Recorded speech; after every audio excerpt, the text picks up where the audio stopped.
할렐루야. 계속해서 오늘도 사도행전을 공부하도록 하겠습니다. 오늘은 12 제자들과 바울, 그들은 왜 대립했는가라는 제목을 가지고 공부하려고 합니다.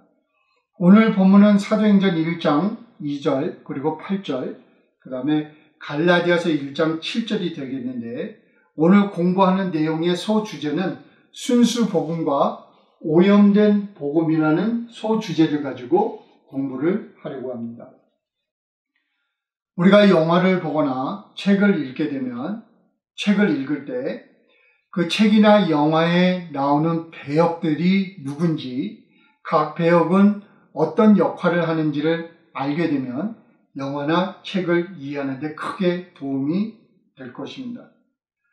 똑같이 성경을 읽으려면 성경에 나오는 주요 인물들이 누군지, 그리고 그들이 무슨 생각을 하고 있는지 그 이슈들을 알아야만이 성경을 이해할 수 있게 되는데, 사도행전을 바르게 공부하기 위해서 우리는 사도행전에 나오는 주요 인물들이 누군지, 그들이 무슨 생각을 했는지를 아는 것이 사도행전을 이해하는 데 도움이 된다고 생각을 하고 있습니다.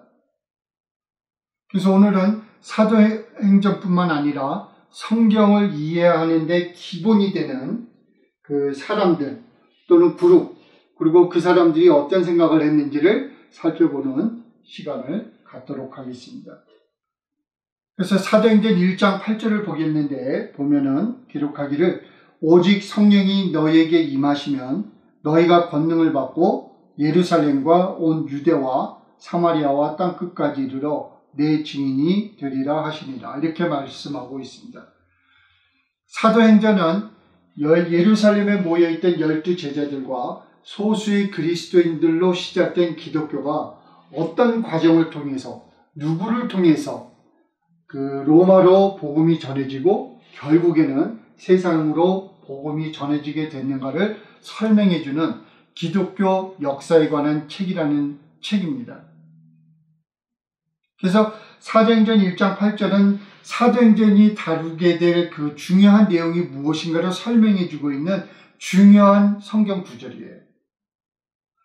자, 그 사실을 알고 우리가 오늘 본문인 사도행전 1장 2절을 읽어보게 되면 기록하기를 예수님께서 택하신 사도들에게 성령으로 명하시고 승천하신 날까지의 일을 기억하였노라. 지금 무슨 말이냐면은 누가복음은 예수님께서 택하신 사도들에게 성령으로 명하시고 승천하신 날까지의 일을 기록하였노라, 이렇게 기록하고 있습니다. 그래서 사도행전 1장 2절에서 지금 무엇을 확인해 주고 있는가 하면은 12 제자들은 예수님께서 택하신 사도들이라는 사실을 확인해 주고 있어요.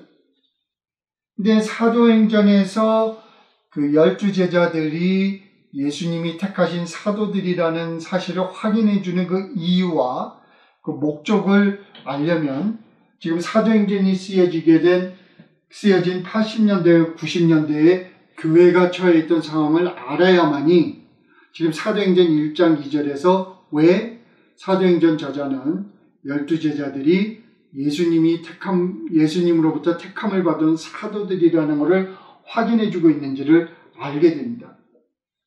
그래서 지난주에도 우리가 공부를 했듯이 사도행전이 쓰여진 80년대, 90년대에는 이방인들이 다수가 된 상황이었어요.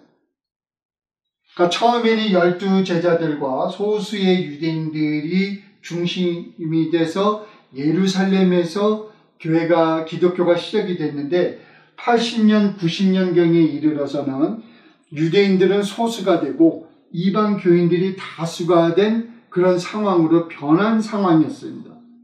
그런데 이때 그 다수가 된 이방 교인들이 기독교의 역사를 보니까 그 이방 교인들이 그렇게 사모하고 존경하는 사도 바울을 초대 그 12 제자들을 비롯한 예루살렘에 있던 유대 교인들이 바울을 심하게 핍박하고 이방 교회를 공격한 사실을 알게 됩니다. 그러면서 예루살렘에 모여있던 그 유대주의 그리스도인들과 12사도들에 대해서 억한 감정을 갖기 시작을 했고, 또 그때 소수로 남아있던 유대주의 그리스도인들은 율법을 지키지 않고 그 예수님만 믿는 이방 교인들을 미워하고 이단으로 여기고 억한 감정을 갖고 있던 그런 상황이었어요. 그래서 사도 바울을 따르던 이방 교인들은 그 12제자들을 따르던 유대주의 그리스도인들을 미워했고, 그 유대주의 그리스도인들은 사도 바울을 따르던 이방 교인들을 미워하는 그런 상황이었어요. 그래서 교회가 아주 심하게 그 분열되어 있고 갈라져 있던 그런 상황이었습니다.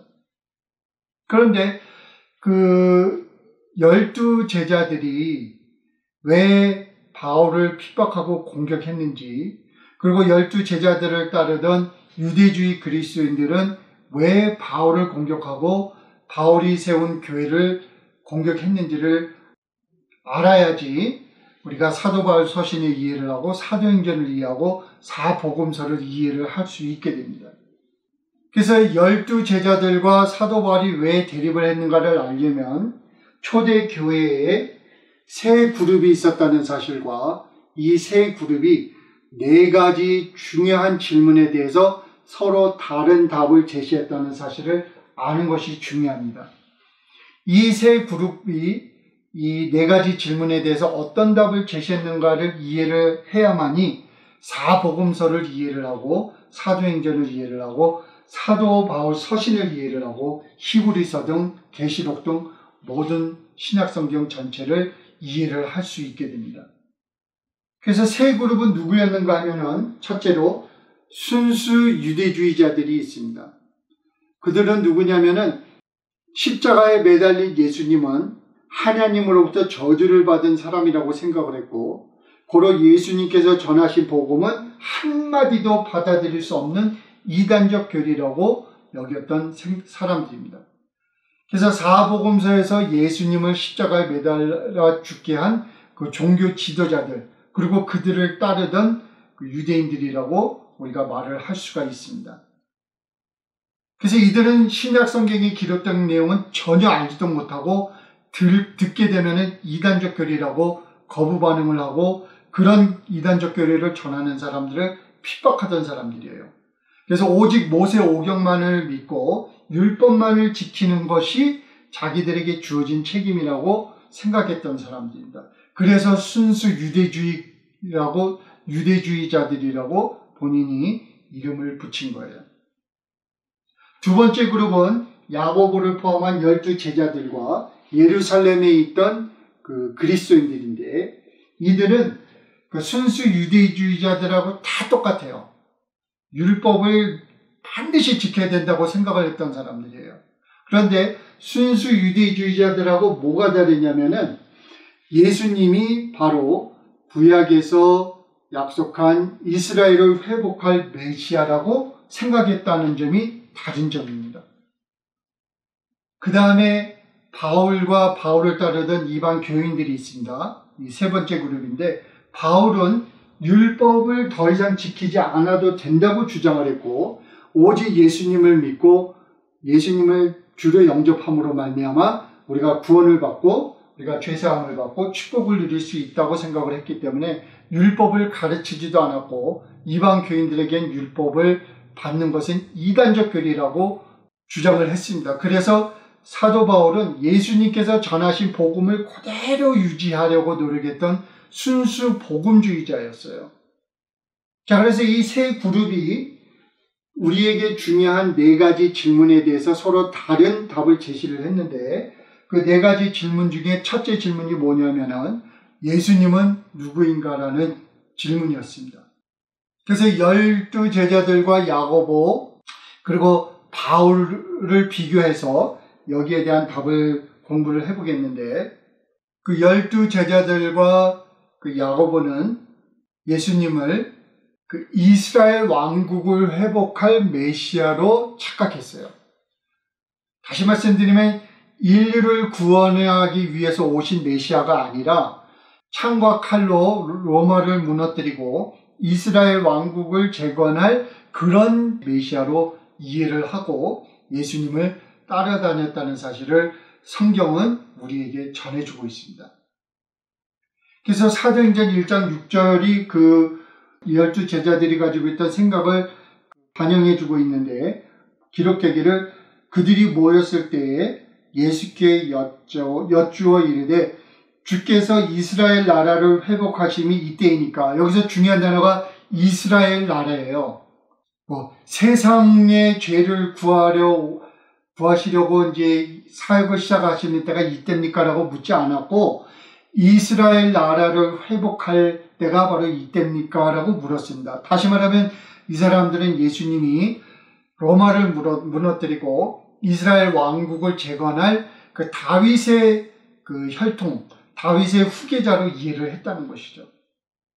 굉장히 중요한 성경 구절이에요.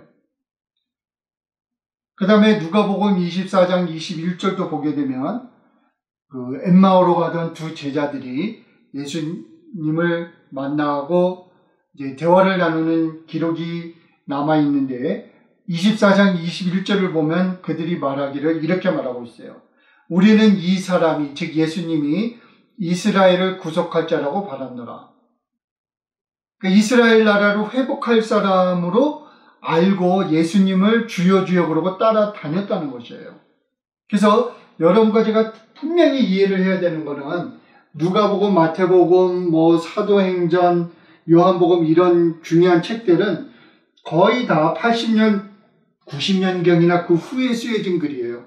그때 다시 과거로 돌아가서 12 제자들이 무슨 잘못된 생각을 가지고 있었는가를 재평가한 글이 기록을 한 것이 바로 그 사복음서이고 사도행전이라는 사실을 알고 성경을 읽어야 돼요. 지금 여러분과 제가 알고 있는 12 제자들에 대한 그 상이 있죠?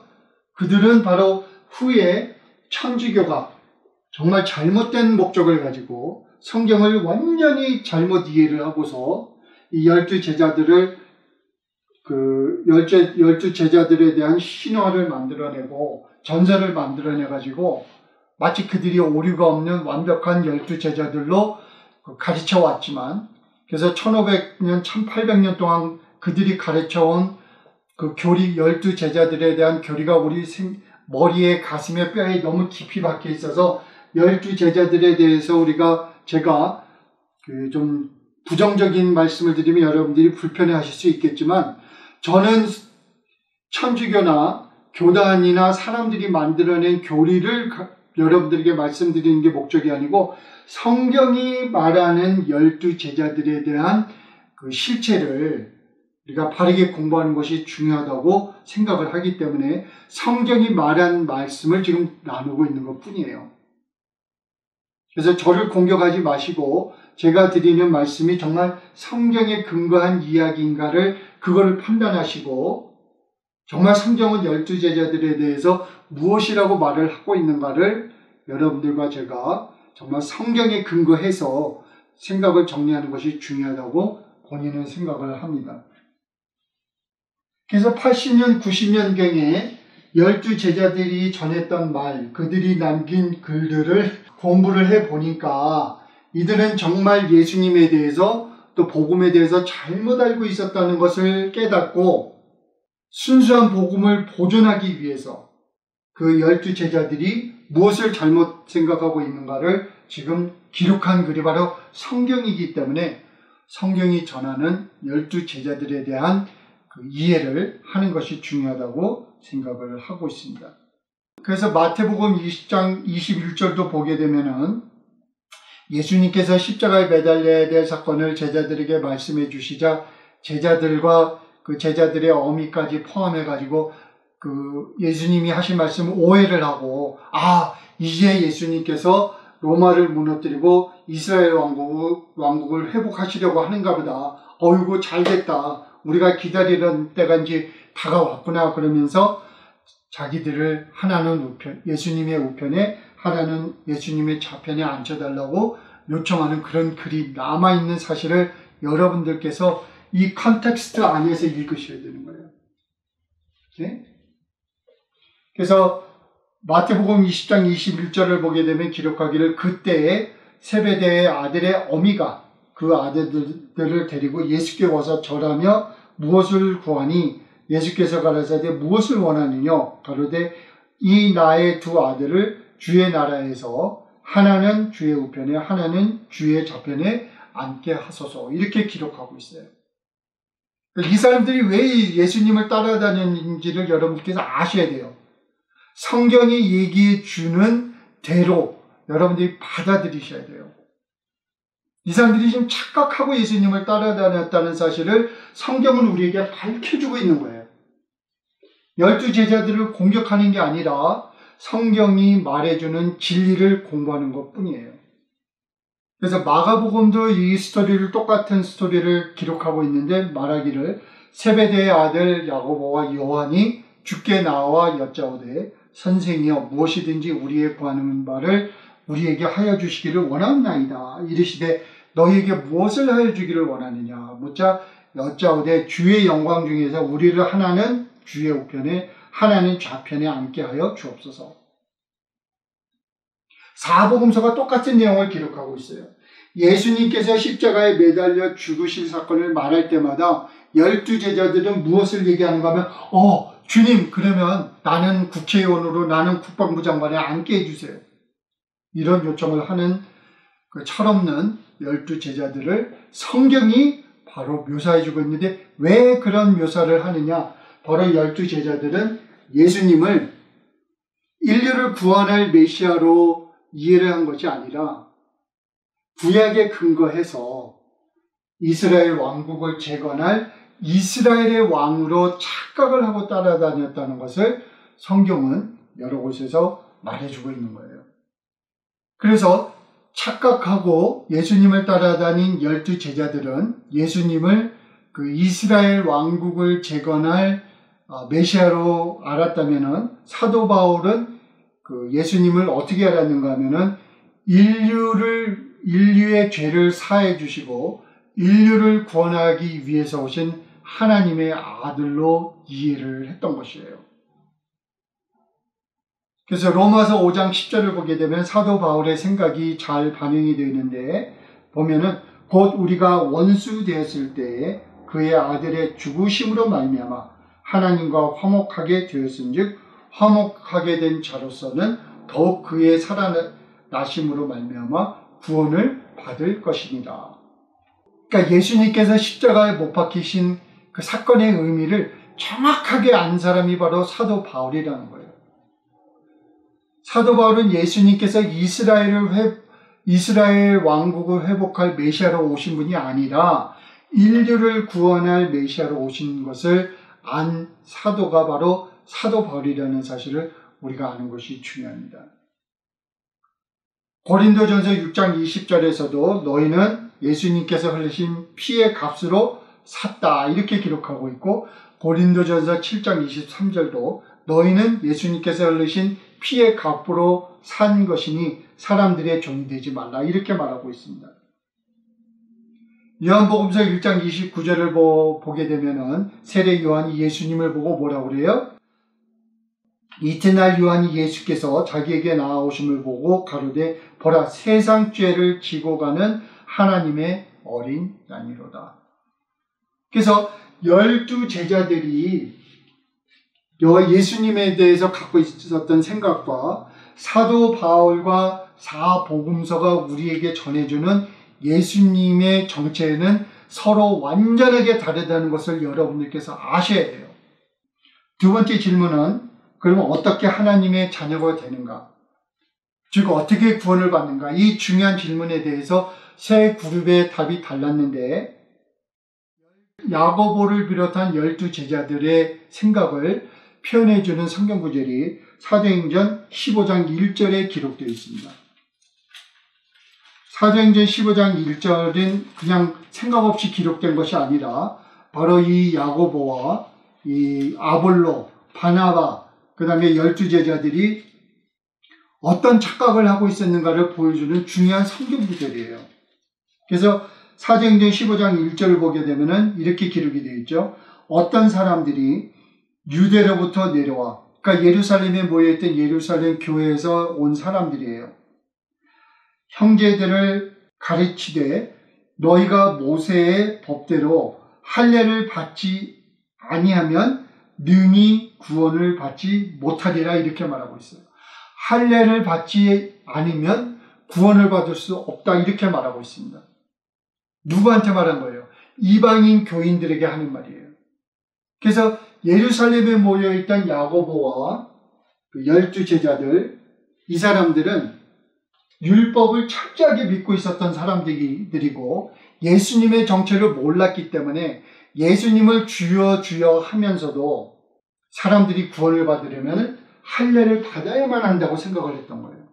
왜냐하면 창세기 15장에 보면 하나님께서 그 아브라함에게 말씀하시기를 이스라엘 민족이 되는 그 증거로서 할례를 받아야만 한다고 얘기를 하셨기 때문에 그것이 이방인들에게 또 적용된다는 착각을 하고 이제 예수님께서 오셔서 십자가에 못 박히심으로 말미암아 새로운 시대가 시작이 됐다는 것을 이해를 하지 못했기 때문에 아직도 이 성경이 쓰여지던 그때까지 지금 할례를 받지 않으면 구원을 받을 수 없다고 생각을 하고 그 이단적 교리를 그 바울에게 성경 공부를 한 이방 교인들에게 와가지고 당신들이 지금 바울이 말한 대로 예수님만 믿고 구원을 받는다고 하는 생각은 착각이다 라고 주장하면서 당신들이 할례를 받지 않으면 절대 구원을 받을 수 없다고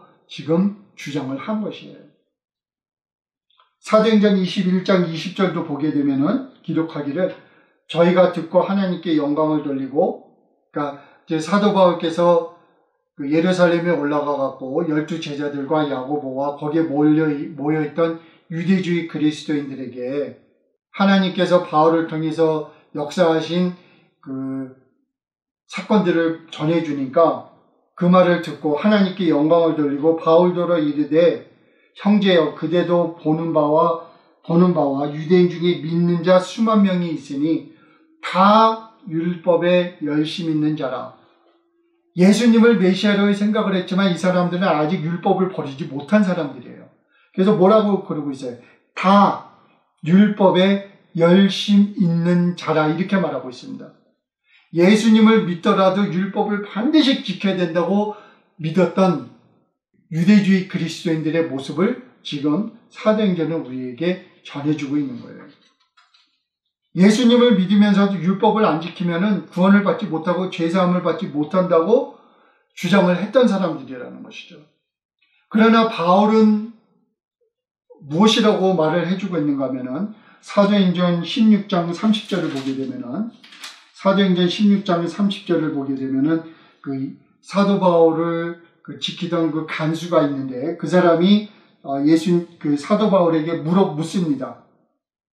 내가 어떻게 해야 구원을 받습니까? 이러자 사도행전 16장 30절 그들을 데리고 나가 이르되 선생들이여 내가 어떻게 하여야 구원을 받으리까? 중요한 질문이에요. 이 질문에 야고보와 12 제자들은 할례를 받아야 된다고 말을 했죠. 사도행전 15장 1절에 그렇게 분명히 기록되어 있어요. 제가 하는 말이 아니에요. 근데 사도 바울은 뭐라고 답하냐면 31절 이르되 주 예수를 믿으라. 그리하면 너와 내 집이 구원을 받으리라.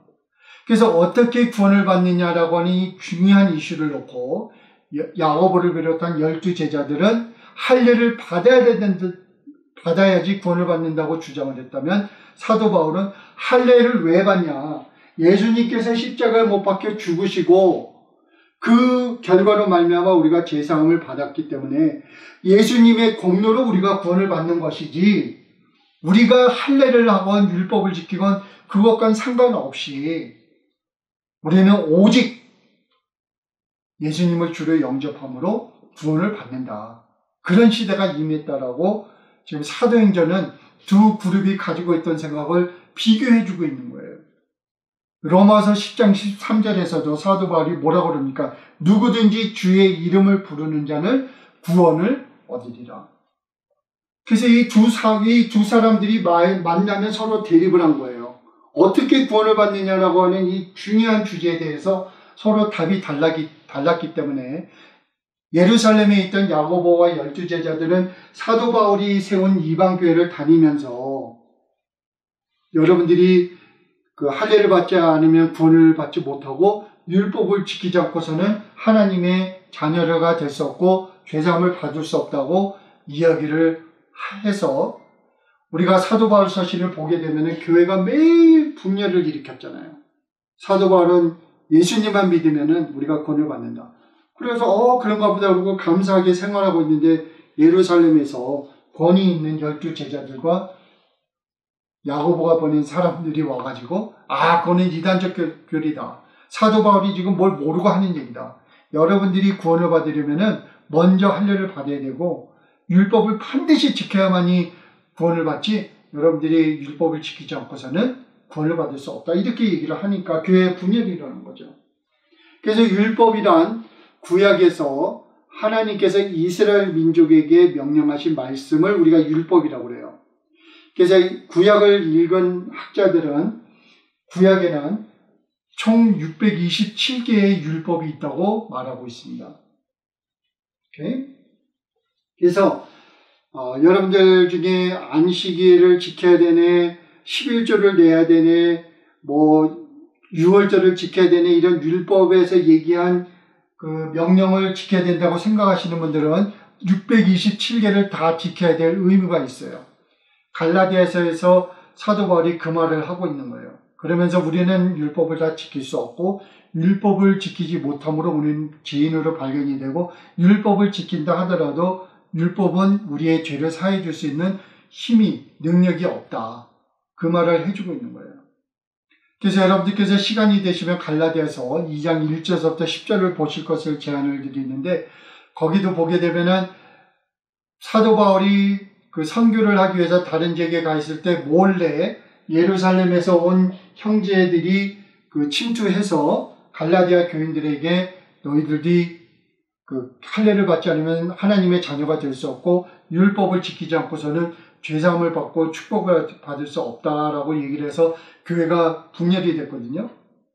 그래가지고 나중에 이게 문제가 심각하게 되니까 사도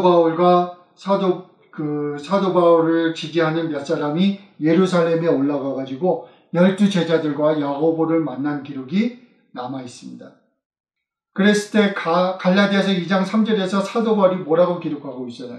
그러나 나와 함께 있는 헬라인 디도라도 억지로 할례를 받지 아니하였으니 우리가 일시라도 복종치 아니하였으니 이는 복음의 진리로 즉 율법 없이 오직 믿음만으로 구원을 받는다는 그 복음의 진리로 너희 가운데 항상 있게 하려 합니다. 예수님이 있는데 무슨 할례를 하라는 얘기냐. 예수님께서 십자가에서 보혈을 흘리셨는데 무슨 율법을 지켜야지 하나님의 축복을 받고 제사함을 받는다고 하는 이런 얼토당토한 말을 지금까지 하고 다니느냐. 절대로 그 말을 우리가 받아들일 수 없다고 강경하게 그들의 요구를 거부했다고 기록하고 있습니다. 아주 중요한 성경 구절이에요. 그래서 율법을 지켜야 되느냐 말아야 되느냐를 고민하시는 분들은 갈라디아서 2장 1절부터 10절을 반드시 공부하셔야 돼요. 자, 그 다음에 세 번째 질문은 어떻게 죄사함을 받는가라는 질문입니다. 아주 중요한 질문이죠.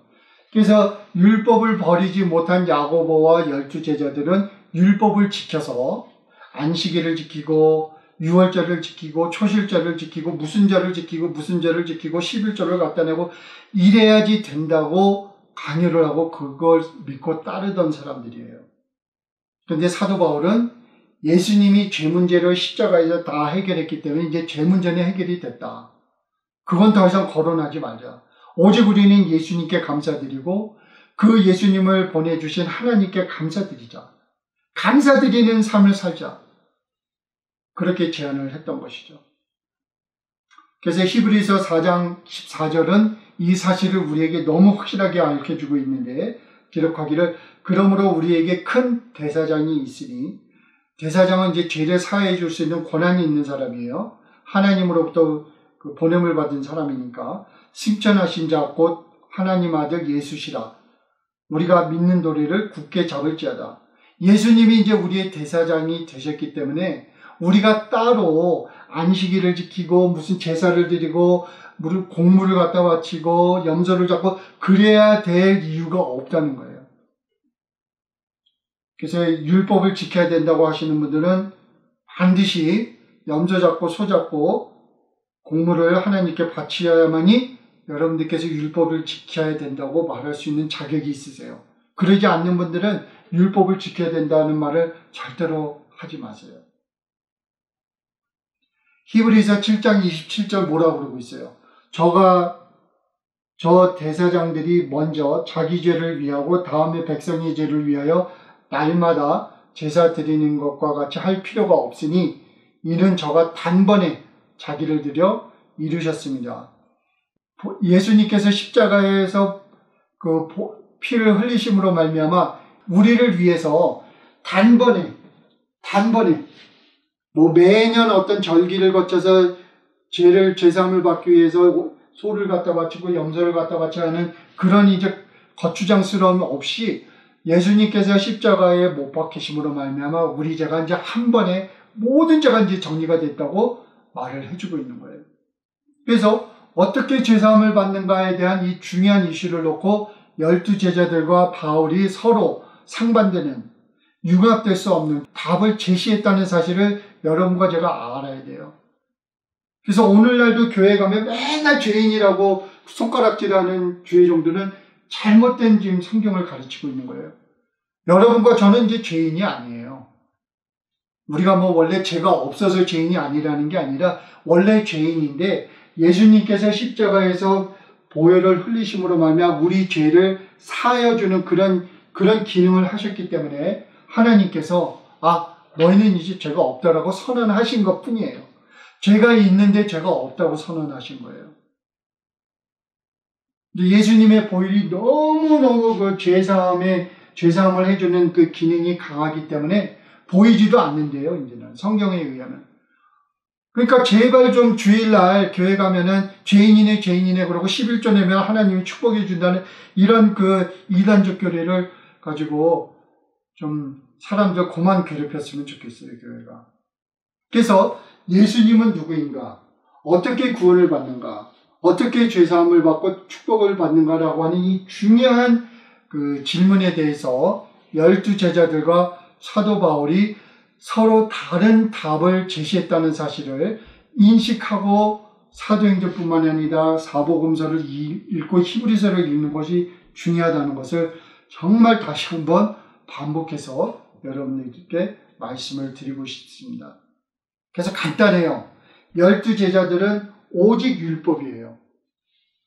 할례를 받고 제사를 드리고 이방인들과 어울리지 않고 돼지고기를 먹지 않고 치스버거를 안 먹고 이러면 구원을 받는다고 생각을 했다면 사도 바울은 오직 예수다. 어떻게 죄사함을 받느냐? 예수님을 믿음으로. 어떻게 하나님의 자녀가 되냐? 예수님을 믿음으로. 그래서 제가 성경을 읽고 정리한 내용이 뭐냐면 사도 바울은 순수 복음을 전했다면 12제자들은 오염된 복음을 전했다라고 제가 결론을 내리게 된 거예요. 근데 이거는 갈라디아서 1장 7절에 근거해서 내린 그 결론인데 갈라디아서 1장 7절 중요한 성경 구절입니다. 여러분들 두고두고 가슴에 새겨두셔야 돼요. 사도 바울이 말하기를 다른 복음은 없나니 다만 어떤 사람들이 너희를 요란케 하여 그리스도의 복음을 변하려 함이라 이렇게 기록하고 있습니다. 근데 여기서 지금 다른 복음은 없나니 다만 어떤 사람들이 너희를 요란케 하여 그러는데 여기서 어떤 사람들이라는 것은 예루살렘에 있던 야고보와 12제자들과 그들 위주로 모여있던 예루살렘 교회를 말하고 있는 거예요. 그 사람들이 몰래 갈라디아 교회에 와가지고 다른 복음, 그러니까 사도 바울이 전했던 순수 복음이 아닌 다른 복음, 즉 오염된 복음을 전했다라고 지금 말을 하고 있는 거예요. 근데 그 오염된 복음이 뭐냐?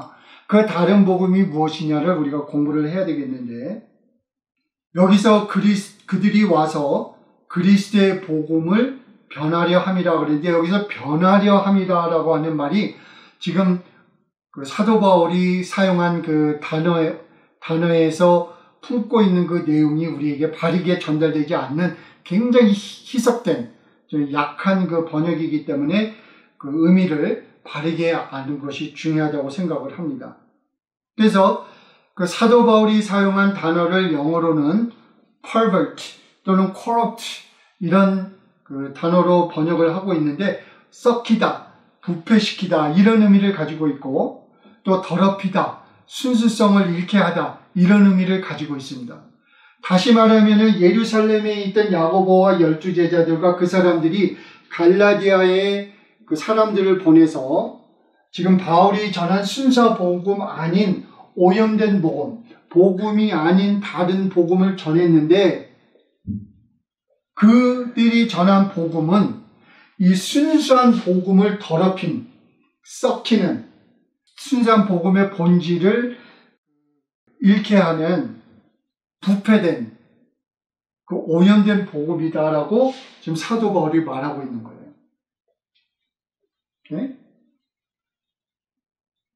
그래서 순수한 복음은 예수님이 전한 복음이고, 사도 바울만이 예수님께서 전한 순수한 복음을 지키기 위해서 순수 유대주의자들뿐 아니라 예루살렘에 있던 야고보와 12제자들에게 공격을 당하고 핍박을 받았던 사실을 우리가 알아야 된다는 것이죠. 그래서 순수복음은 무엇인가 하면은 어떻게 하나님의 자녀가 되느냐? 예수님을 믿으면 하나님의 자녀가 된다. 이게 순수복음이에요. 오염된 복음은 뭐냐?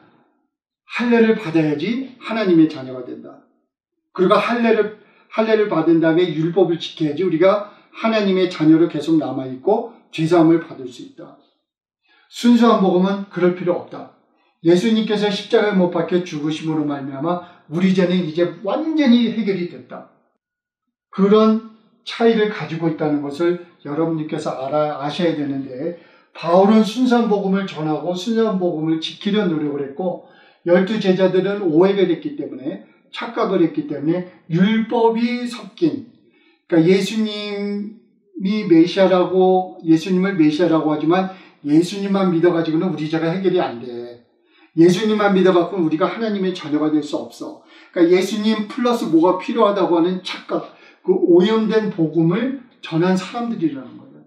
그거를 80년, 90년에 이르러서 당시 교회 지도자들이 깨닫고, 당시 교인들한테 12제자들이 전함으로 인해서 교회에 스며들어온 이 오염된 복음을 제거하기 위해서 사복음서를 기록하고 사도행전을 기록하고 바울서신을 보존하고 그 외에 성경을 기록한 것이에요. 그 목적과 그 이유를 아셔야 됩니다. 그래서 예수님께서도 그 사역을 하실 때 이 오염된 복음이 교회에 들어올 것을 미리 아시고 절대로 이것을 막아야 된다고 주의를 주신 것을 성경은 여러 군데서 기록해 주고 있어요. 그래서 마가복음 9장 14절부터 17절을 보게 되면 기록하기를 생배 조각을 낡은 옷에 붙이는 자가 없나니 이는 기운 것이 그 옷을 당기어 헤어짐이 더하게 되며 새 포도주를 낡은 가죽 부대에 넣지 아니하나니 그렇게 하면 새 부대가 터져 포도주도 쏟아지고 부대도 버리게 됨이라. 새 포도주는 새 부대에 넣어야 둘이 다 보존되느니라. 그러니까 구약의 율법을 복음에 갖다 붙이지 말라고 주의를 주신 거예요. 여러분, 제가 하는 말씀이 아니에요.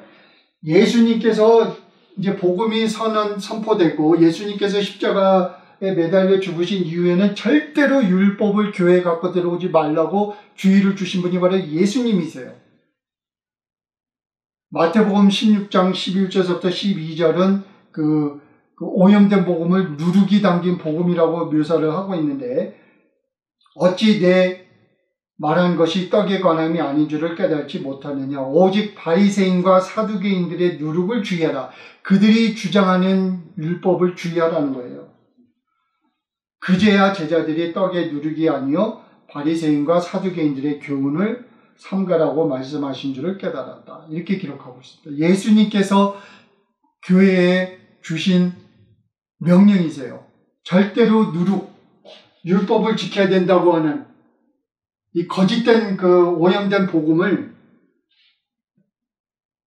교회에 끌고 들어오지 마라. 내가 흘린 피로 충분하다. 내가 십자가에서 받은 고난과 내가 십자가에서 흘린 피로 모든 문제는 해결이 된다. 거기다가 율법을 지켜야지 하나님이 축복을 해주시고 죄사함을 받고 구원을 받는다고 하는 이런 말도 되지 않는 이단적 교리를 절대로 교회에 더 이상 가지고 들어오지 말라고 예수님께서 명령을 하신 거예요. 사도 바울도 같은 맥락에서 교회에 주의를 줬는데 사도행전 20장 29절부터 30절을 보게 되면은 사도 바울이 에베소 교인들을 불러가지고 이제 그 주의를 주는 내용이 기록이 되어 있습니다. 기록 보면은 내가 떠난 후에 흉악한 이리가 너희들에게 들어와서 이 흉악한 이리들이 누구예요? 그 예루살렘에 모였던 유대인들. 할례를 받아야지 구원을 받는다. 율법을 지켜야지 하나님이 기뻐하신다. 이런 거짓된 복음을 전한 사람들 일이라고 지금 말을 하고 있어요. 내가 떠난 후에 흉악한 이리가 너희에게 들어와서 그 양떼를 아끼지 아니하며 또한 너희 중에도 제자들을 끌어 자기를 쫓게 하려고 어그러진 말을 하는 사람들이 일어날 줄을 내가 알아. 어그러진 말이라는 거예요. 순수 복음에서 왜곡된 벗어난 말로 꼬일 사람들이 많이 교회에 들어올 것이다. 그러므로 너희가 일깨어 내가 3년이나 밤낮 쉬지 않고 눈물로 각 사람들을 훈계하던 것을 기억하라. 지금 내가 너희를 주와 및 그 은혜의 말씀께 부탁하노니 그 말씀이 그 순수 복음이 너희를 능히 든든히 세우사 거룩해 하심을 입은 모든 자 가운데 기업이 있게 하시리라. 그러니까 사도 바울도 알았던 거죠. 사도 바울 서신은 마치 지금 어떤 큰 사건이 일어났을 때 그 사건의 그 현장에 들어간 사람이 지금 보고한 그 살아있는 역사적 기록이거든요. 그래서 사도행전 서신을 보게 되면 다 이 오염된 복음을 교회에 끌고 들어온 사람들과 다툼이에요. 다툼이 기록이 되어 있는 거예요. 그래서 사도 바울께서 말하기를 내가 죽은 후에도 이 이리들이 들어와서 이 순수 복음을 어지럽히려고 할 것이다. 그러니 깨어서 정신 차리고 순수한 복음을 지켜라. 오직 예수만 믿으면 되지. 하나님이 이스라엘에게 민족에게 한 율법을 이방 교인들에게는 절대 끌고 오지 마라. 그렇게 말을 하고 있는 것이죠. 할렐루야. 제가 그 설교를 30분 넘기지 않으려고 하는 원칙을 세웠기 때문에 오늘은 여기서 공부 내용을 중단을 하겠습니다. 포인트는 뭐냐면 예수님께서 전하신 순수 복음을 우리가 믿는다면 그 자리에 오염된 복음, 즉 율법을 지켜야 된다고 하는 그 교리가 들어올 수가 없다는 사실을 아셔야 돼요. 율법을 믿는 사람들은 예수님의 이미 전하신 순수복음을 믿을 수가 없고, 순수복음을 믿는다는 사람들은 그 율법을 지켜야 된다는 교리를 믿을 수가 없다는 사실을 이해를 하셔야 돼요. 왜냐하면 제가 갈라디아서를 공부할 때도 이 똑같은 주제를 공부를 했지만 율법이 가지고 있던 어떤 기능이 있었어요. 그 기능은 무엇인가 하면 하나님의 자녀가 어떻게 되는가, 어떻게 죄사함을 받는가, 어떻게 하나님께 축복을 받을 수 있는가, 하나님을 믿는 사람들이라면 무엇을 해야 되는가, 이런 그 질문에 대한 답을 제시를 한 것이 율법이기 때문에 율법은 어떤 그 목적도 없고 근거도 없이 그냥 허황되게 사람들한테 무조건 율법을 지켜라, 그런 게 아니었다는 것이죠. 그래서 율법은 다시 말씀드리지만 하나님께서 이스라엘 민족에게, 우리에게 한 얘기가 아니에요. 이스라엘 민족에게 2000년, 3000년 전에 그 요구하신 내용이 바로 율법인데, 그 율법은 우리에게는 적용이 되지 않는다는 사실을 아셔야 돼요. 그래서 그 율법에 의하면 이스라엘 민족이 다른 민족과 구분되기 위해서 하나님에게 택함을 받은 민족이라는 것을 확인하기 위한 증거로서, 즉 하나님의 자녀가 되는 방법으로서 그 할례를 요구를 했고, 할례를 받은 자라면은 하나님이 이스라엘 민족에게 요구하신 427개에 이르는 율법을 지켜야만 한다. 그래야지 죄의 사함을 받고 그래야지 하나님으로 축복을 받는다고 하는 그 테두리 안에서 그 율법이 강요됐던 것이죠. 그런데 예수님께서 오셔서 인류, 그러니까 이방인들, 우리에게는 이제 더 이상 그 율법은 우리에게는 적용이 되지 않는다. 왜냐? 하나님의 자녀가 되는 방법, 죄사함을 받는 방법, 또 하나님으로부터 축복을 받는 방법, 또 하나님께서 우리에게 요구하신 그 요구 조항들이 율법과는 무관하게 그것들을 대치해서 새로운 그 내용을 가지고 우리에게 접근하셨다는 사실을 우리가 알아야 된다는 것이죠. 그래서 예수님께서 십자가에서 그 피를 흘리셨다는 걸 믿는 사람들이 율법을 지켜야 된다고 하는 것은 말이 안 되는, 앞뒤가 안 맞는 그 얘기라는 것을 이해를 하셔야 되는 거예요. 그래서 제가 여러분들에게 하나님의 말씀을 대적하기 위해서 지금 율법을 지키지 마세요라는 말씀을 드리는 게 아니라, 예수님께서 십자가에 흘리신 보혈로서 율법이 하고자 했던 모든 것이 다 이루어졌기 때문에 더 이상 우리는 율법을 지켜야 될 이유가 없다는 것이죠. 그 논리를 여러분께서 이해를 하셔야 돼요. 그래서 율법을 믿는 사람들은 예수님을 그 메시아로 받아들일 수가 없고, 예수님을 주로 영접한 우리는 율법을 지켜야 될 이유가 없고, 믿어서도 지켜서도 안 된다는 그 영적 이론을 여러분들께서 아셔야 돼요. 그래서 갈라디아서를 공부하면 알지만, 예수님을 주로 영접한 사람들이 율법을 지키려고 하는 것은 하나님께서 우리에게 주신 은혜를 무효화시키는, 그 예수님께서 십자가에 흘리신 보혈의 그 가치를 없이 하는 행위다라고 규정을 짓고 있는 거예요. 그래서 순수한 복음을 믿는 사람들에게 율법을 더하려고 하는 것을 오염된 복음, 복음이 아닌 복음, 가짜 복음, 순수한 복음에다가 독을 심어넣은, 첨부한 그런 잘못된 그 교리라고 사도 바울이 주장하면서 그 순수한 복음을 지켜내기 위해서 핍박받고 순교했던 사실을 사도행전이 우리에게 가르쳐주고 있는 거예요. 그래서 오늘은 그 공부를 여기서 마치겠고, 다음 시간에는 그럼 바울은 우리에게 무엇을 요구를 했는지, 우리가 예수님을 믿는다면 우리는 무엇을 해야 되는지 거기에 대한 답을 찾아보고, 그 예루살렘에 모여있던 야고보, 아볼로, 그 바나바 이런 사람들이 어떤 착각을 가지고 있었는지를 공부를 하는 시간을 계속해서 갖도록 하겠습니다. 감사합니다.